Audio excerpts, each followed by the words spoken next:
कल मैंने आप सबको बताया था कि मेरी लाइट लाइन आई है और मुझे डॉक्टर ने इंजेक्शन देने के लिए बोला है। तो राधे राधे दोस्तों, जय लाल धागे बाबा की। आप लोगों ने मुझे बहुत ब्लेसिंग दी, बहुत सारा आशीर्वाद दिया और इतनी सारी मेरे लिए आप बहनें प्रार्थना कर रही है कि मैं उसका ज़िंदगी भर कर्ज नहीं उतार सकती हूँ। और मैं भी आप सबके लिए प्रार्थना कर रही हूँ कि भगवान आपकी भी गोद भर दे और मेरा भी कंफर्म कर दे, क्योंकि अभी तक कोई कंफर्मेशन नहीं है दोस्तों। बस हम ट्राई कर रहे हैं कि इस बार रह जाए, पूरी 100% कोशिश, अपनी जान लगा दे रहे हैं कि रह जाए। तो आप सबको पता है कि लाइट लाइन आने के बाद में हमारे मन में कितना बड़ा डर बैठ जाता है। डर इस बात का बैठ जाता है कि क्या पता ये प्रेगनेंसी हम सरवाइव कर पाएंगे कि नहीं, क्या पता रह पाएगी कि नहीं, बहुत ज़्यादा डर बैठ जाता है।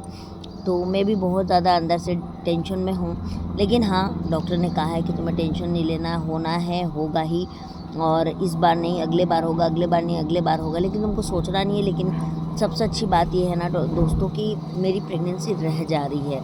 ये बहुत बड़ी बात है कि बार बार और मेरा इस बार एचसीजी हार्मोन काफ़ी अच्छे स्तर पे बढ़ा है। और हमने पैथोलॉजी टेस्ट के लिए भी दिया था, अपना यूरिन जो होता है ना एचसीजी, वो भी करवाने के लिए मैंने दिया था, क्योंकि डॉक्टर ने कहा था कि करवा लेना। तो वो भी मेरा काफ़ी अच्छा स्तर पर आया है, मतलब अब बहुत ज़्यादा नहीं है तो ठीक है। लेकिन तो आज हम गए थे डॉक्टर के पास में, तो 2 तरह की इंजेक्शन लगती है। आपको मैं बता देती हूँ, 2 तरह की इंजेक्शन लगती है। एक होता है कि जैसे कि किसी का बार मिसकैरेज हो जाना या एक्टोपिक प्रेगनेंसी हो जाना, यानी आपको गर्भ ठहरेगा लेकिन वो गर्भ गिर जाएगा, इस तरह का होता है ना, तो प्रोजेस्टेरोन हार्मोन्स का इंजेक्शन दिया जाता है। और अगर आपकी बॉडी में एचसीजी हार्मोन ही बढ़ता नहीं है, एचसीजी हार्मोन कांस्टेंट ही नहीं होता है, तो फिर उसके लिए एचसीजी हार्मोन दिया जाता है। तो मुझे जो है वो प्रोजेस्टेरोन का इंजेक्शन लगा है और डॉक्टर ने कहा है पूरी तरह रेस्ट करने के लिए। अब कोई भी भाग दौड़ वाला काम नहीं करने के लिए, पूरी तरह रेस्ट करना है और हेल्दी से हेल्दी खाना खाना है। और बाबा का अखंड दीप तो मेरा अभी भी जल रहा है, अभी भी जला के रखा है मैंने अखंड दीप। बस इस बार कंफर्म हो जाए तो फिर बाबा का अखंड दीप जो है वो मैं 21 दिन का और करूँगी। कल से मैंने 21 दिन का हनुमान चालीसा का पाठ का संकल्प लिया है। 21 दिन तक हनुमान चालीसा का पाठ करना है सुबह शाम, तो ये भी मैंने संकल्प लिया है ना। क्योंकि देखिए मैंने हनुमान जी का इसलिए किया है क्योंकि मेरी राशि है मेष राशि, और हमारे जो देवता होते हैं ना वो हनुमान जी होते हैं। तो कहा जाता है कि हनुमान जी भी बहुत सहायक होते हैं किसी संकल्प को पूरा करने के लिए। तो इसीलिए ऐसे तो मैं हनुमान चालीसा डेली पढ़ती हूँ। एक टाइम तो ज़रूर पढ़ती हूँ, 2 टाइम नहीं हो पाता है तो कभी कभी 2 टाइम भी पढ़ती हूँ, लेकिन एक टाइम तो कंपलसरी पढ़ती हूँ। तो अभी मैंने 21 दिन का लिया है संकल्प कि मैं पढ़ूँगी। और अखंड दीप मेरी जली रही है, पॉजिटिव आ जाएगा तो 21 दिन का बाबा का अखंड दीप और आगे बढ़ाऊँगी मैं। और बस मैं तो पॉजिटिव ही बात करूँगी, मैं नेगेटिव बात नहीं करूँगी, क्योंकि नेगेटिव बात करना ही क्यों है, हमको पॉजिटिव रहना है तो पॉजिटिव बात ही करना है। एक और बात मैं कहूँगी बहनों, सिस्टर्स की, देखो मेरा ना अभी ऐसा स्थिति चल रहा है ना कि मैं आपको क्या बताऊँ। मैं इंस्टाग्राम फेसबुक पर हूँ क्योंकि वहाँ पर भी मेरा काम है, करना पड़ता है मुझे। तो मेरी छोटी बहन है, वो मेरा इंस्टाग्राम आईडी और फेसबुक आईडी दोनों हैंडल करती है, उसको मैंने दे रखा है। वही सारे रील्स डालती है, जो भी करती है वही करती है।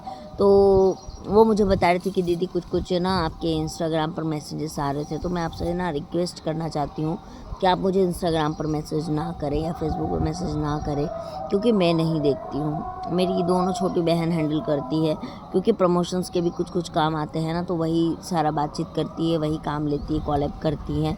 तो इसीलिए आप लोग को जो भी बात करना हो यूट्यूब पे ही मुझसे सवाल जवाब कीजिए, मैं आपका जवाब दूंगी। और डॉक्टर ने मुझे एक ही चीज़ कहा है कि अभी कुछ भी नहीं खाना है, गर्म चीज़ तो बिल्कुल बंद करने के लिए बोला है। लेकिन मैं आपको ना एक चीज़ ज़रूर बोलूँगी, बहुत लोग बोलेंगे कि दीदी आप ये चीज़ें बता रही हो। देखो मैं ये चीज़ें इसलिए यहाँ पे बता रही हूँ ना, नॉलेज के लिए बता रही हूँ, ज्ञान के लिए बता रही हूँ, है ना। बहुत सारी औरतों को इस चीज़ का नॉलेज नहीं होता है, लेकिन मैं आपको बता दूँ कि अगर आपको PCOD, PCOS, fibroid, ovarian cyst या अनियमित मासिक धर्म है, आप अपना प्रेगनेंसी टेस्ट ना 2 से 3 बार महीने में करते रहिए, क्योंकि आप लोगों का नियमित आता ही नहीं है पीरियड, तो आपका कभी भी कंसीव कर सकता है, पहली बात। दूसरी बात, अगर आपका जो है वो हल्की लाइन आई है, एक्चुअली क्या होता है ना दोस्तों कि एलोपैथिक डॉक्टर ना हल्की लाइन को मानते ही नहीं है। वो बोलते हैं कि नहीं हल्की लाइन तो हम नहीं मानते हैं, आप पूरी फुल कंफर्मेशन होती है तभी मानते हैं। लेकिन मैं जिन डॉक्टर के पास दिखा रही हूँ ना, वो होम्योपैथिक डॉक्टर है और वो मानते हैं, वो बोलते हैं कि नहीं, कि अगर बॉडी में एससीजी हार्मोन हिट कर रहा है, दैट मीन्स कि वो बढ़ने के कगार पर है। अगर हम उसको सही तरीके से इंजेक्शंस हो या जो भी कुछ हो दिए, तो हो सकता है कि वो एससीजी हार्मोन बढ़ जाए। तो ये एक डॉक्टर की एक जो एक्सपीरियंस डॉक्टर, नॉलेजेबल डॉक्टर, और दूसरा बात है कि पैसा खाओ डॉक्टर नहीं है, तो ही हो सकता है, क्योंकि एलोपैथिक में ना पैसे खाओ डॉक्टर बैठे हुए हैं। आज के डेट में बहुत सारे लोग आके मुझे बोलते, दीदी आप उस डॉक्टर को दिखाइए, उस डॉक्टर को दिखाइए। कुछ नहीं होता दोस्तों। जो डॉक्टर्स होते हैं ना, मैंने यहाँ जमशेदपुर के ऐसा कोई डॉक्टर नहीं है जिसको छोड़ा होगा। हाई से हाई डॉक्टर है। एक डॉक्टर ऐसी थी, यहाँ की सबसे हाईएस्ट टीएमएच की डॉक्टर है, जो सिर्फ 2000 रुपये देखने की फ़ीस लेती थी, सिर्फ 2000 रुपये फ़ीस लेती थी। उसके पास आप एक बार जाएंगे ना, तो आपका 5 से 7 हज़ार रुपये का बिल कहीं नहीं गया। मैंने उस डॉक्टर को भी दिखाया है, लेकिन वो डॉक्टर ना कभी सुनती ही नहीं थी, बात ही नहीं करती थी। अगर पूछती थी और अपना लिख लेती थी, और जब मैं कुछ बोलती थी ना, तो कुछ नहीं बोलती थी, चुप। मतलब हाँ ठीक है ना, हो जाएगा, तुमको ये बोला है ना, वो ट्राई करो, ये बोला है ना, मतलब आप बात ही नहीं कर पा रहे हो, आप बोल ही नहीं पा रहे हो। तो ये डॉक्टर ना, मतलब जितना ज़्यादा पैसा लेती है, जितनी ज़्यादा हाई डॉक्टर रहेगी ना, उतना ही ज़्यादा वो आपकी वैल्यू नहीं करेगी, क्योंकि उसके पास पेशेंट की लाइन लगी हुई है, वो आपकी वैल्यू नहीं करेगी। लेकिन जिस डॉक्टर को मैं दिखा रही हूँ ना, ये बलरामपुर एक जगह है, मतलब शहर नहीं बोलूँगी, कस्बा बोलूँगी, जो कि आपका बंगाल में पड़ता है, वेस्ट बंगाल में। वो वहाँ पर बैठते हैं, बहुत सिंपल डॉक्टर, बहुत पहुँचे हुए डॉक्टर है, एज अ सर्जन है, गायनोकोलॉजिस्ट में। और वो डॉक्टर जो हैं, वो सबसे पहले तो आपकी बातें सुनते हैं। सबसे अच्छी एक डॉक्टर की क्वालिटी होती है ना, कि वो आपकी बातें सुनते। नहीं तो हम यहाँ से 70-80 किलोमीटर दूर जाके ट्रीटमेंट नहीं ले रहे होते। मेरे यहाँ से 70-80 किलोमीटर दूर लगभग है जो हम जाते हैं। लेकिन उस डॉक्टर की क्वालिटी है कि वो बात सुनते हैं, आपकी प्रॉपर्ली आपसे अलग बात करेंगे, आपके हस्बैंड से अलग बात करेंगे। उसके बाद वो बात की जड़ को समझेंगे कि प्रॉब्लम कहाँ है, और वो उसका सॉल्यूशन निकालते हैं। मेरे को लास्ट टाइम भी मेरा एससीजी हार्मोन बॉडी में बढ़ा था और मुझे पता नहीं चला, मेरे को पीरियड आ गए थे। पीरियड आने के बाद मेरा जो है वो प्रेगनेंसी रह गया था। बहुत लोग मेरे को ये बोल रहे थे कि दीदी आपका तो अभी सफाई हुआ तो कैसे रह गया। तो देखिए, सफाई रह गया तो क्या हो गया, सफाई हुआ तो सफाई होने के बाद आप साथ में नहीं, ऐसा थोड़ी है 5-6 दिन के बाद आप साथ में रह रहे हो। तो डेफिनेटली वो तो मेरे को डॉक्टर ने बोला ही था कि हाँ चल, अभी क्लीनिंग हुआ है, अभी तुम्हारा ओपन रहेगा।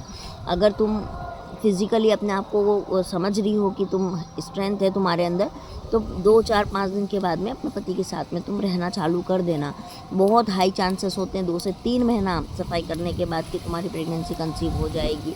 बहुत हाई चांस होते हैं। तो जो लोग ये बोल रहे हैं ना कि आपकी इतनी जल्दी कैसे होगी, तो देखो, पहली बात तो है कि कुछ भी हो, भगवान की मर्ज़ी से ही सब कुछ होता है, पहला चीज़ है। दूसरी चीज़ है कि बहुत लोग मुझे ये भी बोलते हैं, दीदी सफाई कराने से कुछ नहीं होता है, सफाई कराने से अरे हर किसी की बॉडी अलग है। अगर आपको फ़ायदा नहीं हुआ इसका मतलब मुझे ये नहीं है कि मुझे फ़ायदा नहीं होगा, या मुझे फ़ायदा नहीं हुआ इसका मतलब ये नहीं कि आपको फ़ायदा नहीं होगा। तो इसीलिए दोस्तों, अगर आपको किसी डॉक्टर ने बोला है कि ये चीज़ आपको करना चाहिए, तो आपको एक बार ज़रूर करवा लेना चाहिए। इससे आपको ज़रूर फ़ायदा होगा। आप दूसरे को देख के मत करो कि नहीं इसको फ़ायदा नहीं हुआ तो मेरे को नहीं होगा, ऐसा नहीं है। अब जैसे देखिए, आईवीएफ भी करवाने वाले लोग करवाते ही हैं और बहुत लोगों को बेनिफिट होता ही है। लेकिन जिनको बेनिफिट नहीं होता है, हम उसको देख के अरे यार आईवीएफ तो फेल हो गया, नहीं करवाएंगे। लेकिन जिसको हुआ, अगर हम उसको देखते हैं तो हमारे अंदर थोड़ा सा ये आता है कि नहीं यार, इसने करवाया, इसको हुआ, तो शायद हमको भी हो जाएगा। रिस्क तो देखो दोस्तों, लेना ही पड़ता है। मुझे भी बहुत लोगों ने बोला नहीं हमको तो दीदी फ़ायदा नहीं हुआ, हमने भी कराया था हमको फ़ायदा नहीं हुआ, हमको भी कराया नहीं फ़ायदा हुआ। लेकिन मैंने तो फिर भी करवाया, क्योंकि मुझे अपने डॉक्टर पे भरोसा था, मुझे मेरी बॉडी पे भरोसा था। इसीलिए मैं आपको बोलूँगी कि आप भी ज़रूर करवाइए। लोगों की बात में मत जाइए, लोगों का काम है, वो आपको बोलेंगे, हर तरह से बोलेंगे, लेकिन आपकी हेल्थ है, आपको सोचना है ना।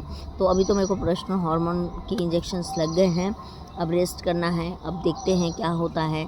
और जो भी है 5-7-8 दिन के बाद ही जो भी कुछ पता चलेगा। अगर पता चला तो मैं फ़िलहाल तो अभी ऐसा कुछ नहीं बोलूँगी, बस प्रोसेस आपको बता रही हूँ। और जो भी होगा देखा जाएगा, जैसा होगा देखेंगे। अभी से हम इतना नहीं सोचेंगे, लेकिन होप सो सब अच्छा होगा। बाबा पे भरोसा है मुझे, मेरे भगवान पे भरोसा है, मेरे कर्म पे भरोसा है। और देख रहे हैं कोयल कितना बोल रही है। हमारे यहाँ ना कोयल तोते इतने हैं ना कि मत पूछिए। और चलिए मैं मिलती हूँ दोस्तों आप लोगों से बहुत जल्दी एक नए वीडियो में। तब तक के लिए राधे राधे, जय श्री कृष्णा, जय लाल धागे बाबा की। अगर आपको मेरा वीडियो अच्छा लगे तो प्लीज़ वीडियो को सब्सक्राइब, लाइक और शेयर ज़रूर कर दीजिएगा। और आपकी जो भी राय है वो मुझे कमेंट में ज़रूर बताइएगा। और मैं कोशिश करूँगी कि मैं Q&A वीडियो फिर से बनाऊँगी। हर सैटरडे को मेरा Q&A वीडियो आएगा, तो आप अपने क्वेश्चन पुट करिएगा। हर सैटरडे को मैं Q&A वीडियो बनाती हूँ, तो आपका Q&A वीडियो में आपका क्वेश्चन ज़रूर रहेगा, है ना। राधे राधे।